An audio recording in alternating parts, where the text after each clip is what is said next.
Mga kabaytakas, good morning, day 3. Time check 9:44 po ng umaga. Kami po ay nandito sa may simbahan katedral ng San Sebastian. So kami po i-attend ng misa, lahat ng mga members po ng Prisaa. Pero kami po sa Batangas ay kaunti lang dahil ilang delegates lang po. So pupunta na po kami dito. Kami po ni si Reggie ang attend ng misa. Si Reggie, hello. Oh, yan. Hindi na po nakapag-vlog kanina kasi ako yung nag-charge. Tapos ay nag-prepare, okay? Kami papasok na sa simbahan, mga kabaytakas.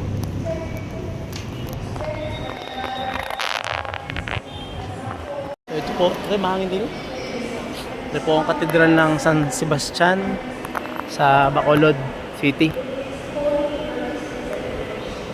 Ito mahangin. Okay, dito tayo. Mahangin. Ako tayo ng hangin. National presidents, they're all here in front with the different presidents of the schools, and especially to you all athletes from different parts of the Philippines. Good morning. Mayong buntag, mayong aga. Morning, Father. I would like to share Malayo. by sharing to you this morning on the first is on about the different readings, and second about why we celebrate today, why we gather together, and what is the importance of the event and the Thanksgiving for today. First, I would like to share something about the first reading. The first reading is about the Acts of the Apostles. Acts meaning, just like the book of Chronicles, is the record of the great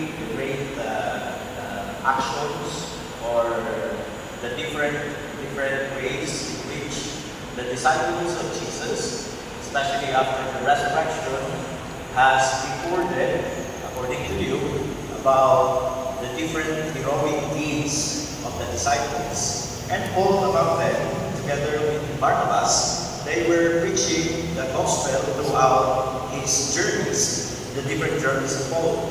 But however, in the latter part of the journey of Paul, I think in the second or third part, it wasn't this that they have a kind of Barnabas went the other way and Paul together with the rest of his companions and found Timothy to become his companion again in his journey.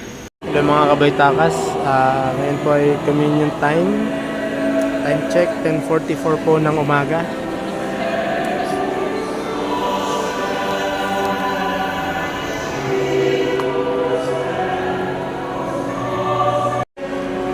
Tapos na po ang komunyon, mga kabaytakas.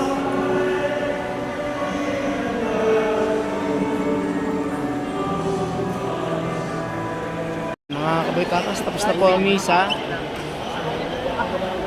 Picture taking dito. Ayan, no? Okay. Daming tao. Daming athletes. Okay. Ayan. Ayan, nila maayos. Okay, mga kabaytakas. Okay po.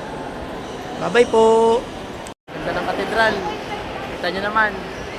Oh, mga kabaytakas. 1, 2, 3. Okay.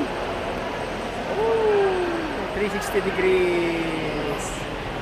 Yan. Okay. So, bye. Have a nice day. Paparada na po kami mamayang hapon. Alas 3 ang aming assembly sa pupuntahan namin. Okay?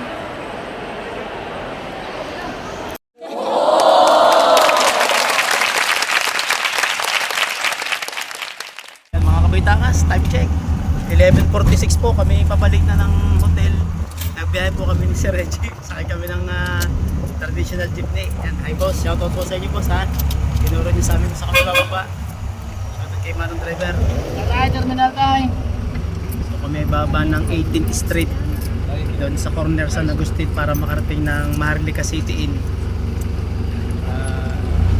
Mas familiar sila sa sa Stonehill Hotel. Mainit. Ang init ng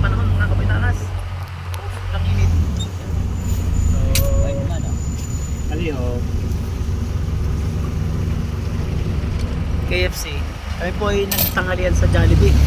Hindi lang nakapag-vlog. Okay. Maraming Jollibee dito. Ari yung plaza, yan yung ano, yung mayroong lagon. Tama, itong diretsong ito ang dadaan sa harap ng ating ano, stay. Sabay. Ayan. Wala ko ngayon ang patigran. Oo nga eh. Ayan na. Shoutout kay Manong. Pinaka-kapitalyo. Ganda. Okay, so going na kami. Sobrang init nga lang.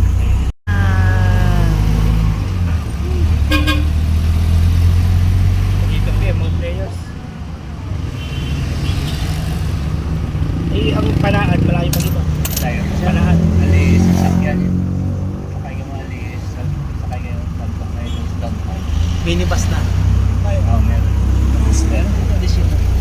Tabulan pala. Pero isang sakay lang siya. Oo. Dalawa, galing dito. Baba ng Libertad.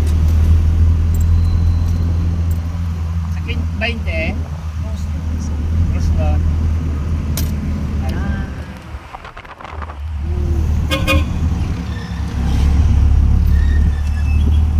11th Street. Hindi nyo atin natanawan. Shakey's.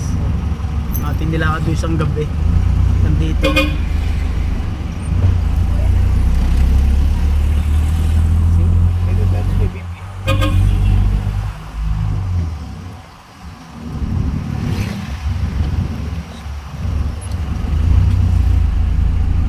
Okay, 13th. Lapit na, may 5 street na.